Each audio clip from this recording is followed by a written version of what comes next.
In the heroic pages of Vietnam's history, one name resonates as a symbol of unyielding spirit: Nguyen Thi Dinh. She did not emerge from military academies, nor did she carry the aura of political power. Her journey began amidst the coconut groves of Ben Tre, where the silhouette of a petite woman embodied extraordinary determination. Amidst the bombs and hardships of war, she rose, not only to fight, but to lead, to ignite the flame of resistance in thousands of others. Nguyen Thi Dinh, the first female general in the history of the Vietnam People's Army, transformed her long hair and simple brown ao ba ba into enduring symbols of patriotism and unwavering resilience. Her story is not merely the tale of one individual, but an epic of Vietnamese women's strength, of the quest for independence and freedom, and of a profound belief anyone can make history. Nguyen Thi Dinh was born on March 15, 1920, in Luong Hoa Commune, Dung Trom District, Ben Tre Province, a peaceful rural area in the Mekong Delta. Her family belonged to the poor peasant class, earning a living through rice farming and hired labor.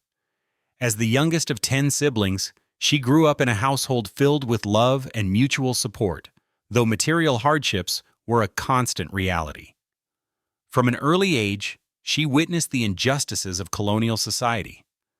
Scenes of farmers being oppressed by colonial forces, exploited through heavy taxation, and forced into labor. The awareness of such oppression gradually took root in the young Nguyen Thi Dinh's mind.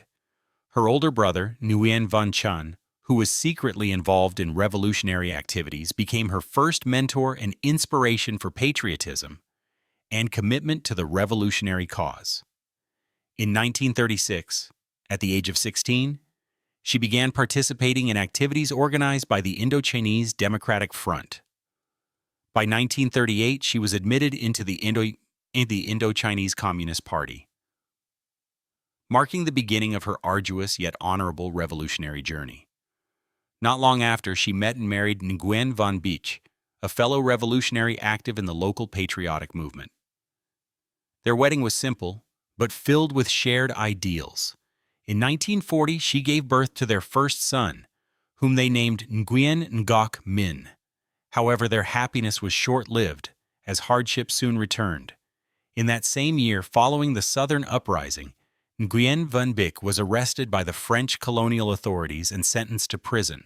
While her husband served a long sentence, Nguyen Thi Dinh single-handedly raised her young child while continuing revolutionary work under extremely dangerous and harsh conditions. Tragedy struck again when Nguyen Van Bich passed away in prison sometime in the late 1940s. His death did not break her spirit. Instead, it only strengthened her determination to continue the fight for national independence. Her personal life vividly reflected the fate of an entire generation of women during times of war, carrying both the weight of family responsibility and the destiny of the nation on their shoulders. In the late 1950s, the political and social situation in South Vietnam grew increasingly tense. The Ngo Dinh Diem regime intensified its repressive policies, arresting those suspected of revolutionary ties or sympathies. Many rural areas were forcibly reorganized into strategic hamlets, depriving people of their land and freedom. Amidst this context, on January 17, 1960, the Dong Khoi uprising erupted in Ben Tre, Nguyen Thi Dinh's homeland. This was a spontaneous mass movement led by the local party leadership, in which Nguyen Thi Dinh played a crucial role in organizing and directing the uprising. With her reputation and years of experience in underground revolutionary activities, she mobilized various social groups, especially women, to form self-defense units, organize protests, and seize control of local administrations. During this movement, the image of the long-haired army, large groups of women who marched in demonstrations, distributed leaflets, and supplied food and information to the armed forces, left a profound mark. Nguyen Thi Dinh directly organized and promoted the formation of this unique force. Although they were unarmed and not conventional soldiers, the long-haired army played a vital role in destabilizing the local administration of the regime and boosting the fighting spirit among the population. From Ben Tre, the Dong Khoi movement rapidly spread to other provinces such as Tra Vinh, Vinh Long, and Long An, igniting a strong wave of resistance across rural areas in the south. The Dong Khoi uprising also laid the foundation for the establishment of the National Front for the Liberation of South Vietnam at the end of 1960.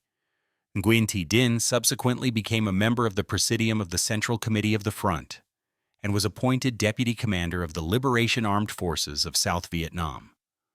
The Dong Khoi movement marked a turning point in the struggle against the U.S.-backed Diem regime and affirmed the significant role of women in the Revolutionary War. Though never seeking the spotlight, Nguyen Thi Dinh's contributions during this period were concrete, practical, and of great importance in strengthening the revolutionary forces in South Vietnam.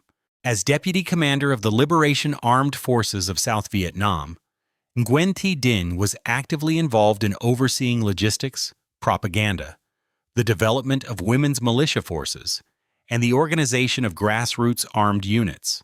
She frequently traveled to remote base areas, working directly with local cadres to assess the realities on the ground. These trips allowed her to gain a deep understanding of the lives of soldiers and civilians while further reinforcing the role of women in the resistance against American intervention.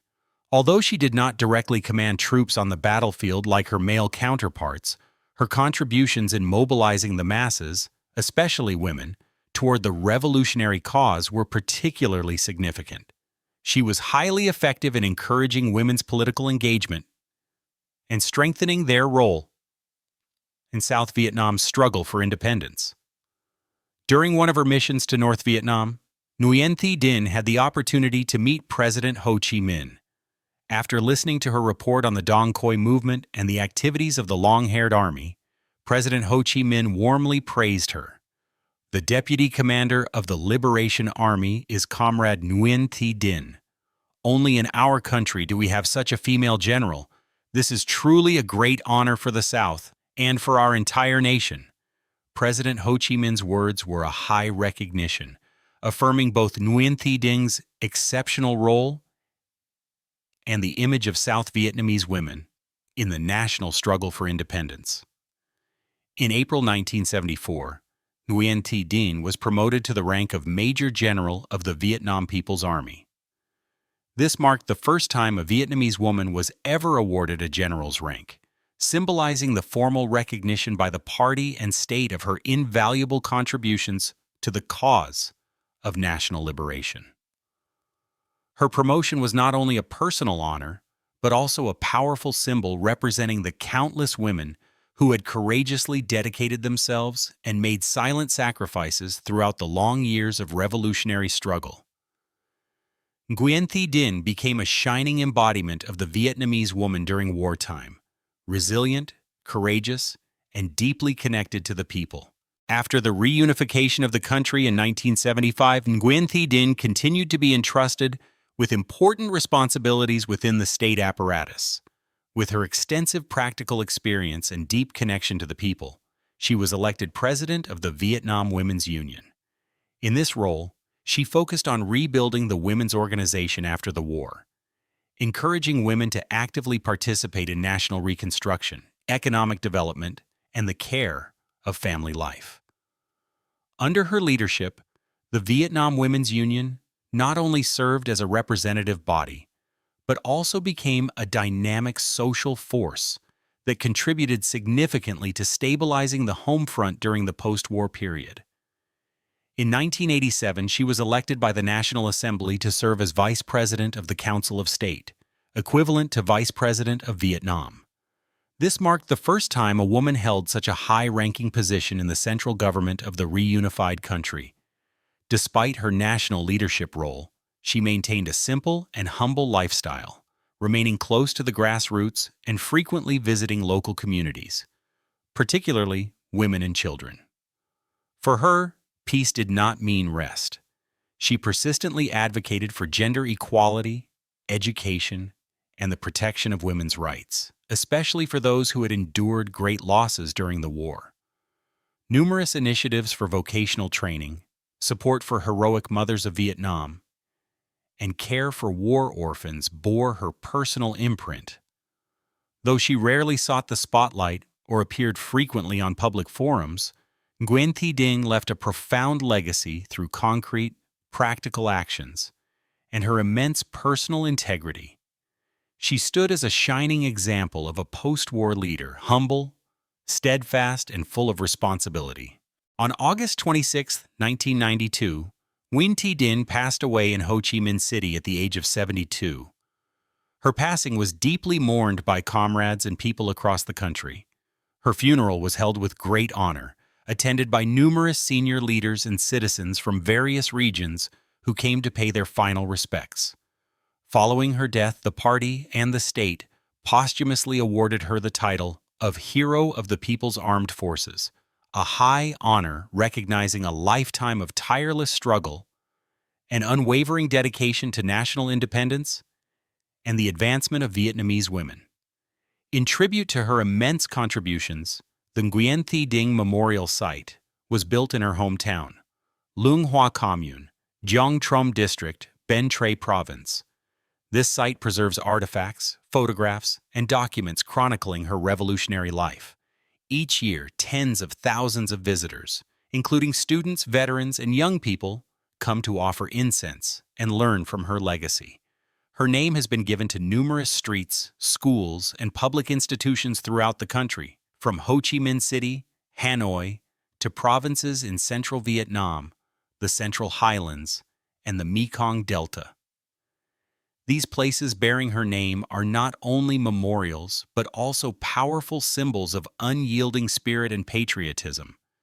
In the hearts of the people, Nguyen Thi Dinh is not merely a female general. She is remembered as a mother, a sister, a comrade, a living legend in the nation's memory. Her simplicity, devotion, and resilience continue to serve as a shining example for future generations to follow. Are you ready to inherit that spirit? In today's era, how will we continue to write this ongoing story of history? Nguyen Thi Dinh. Not just history, but a message to the future.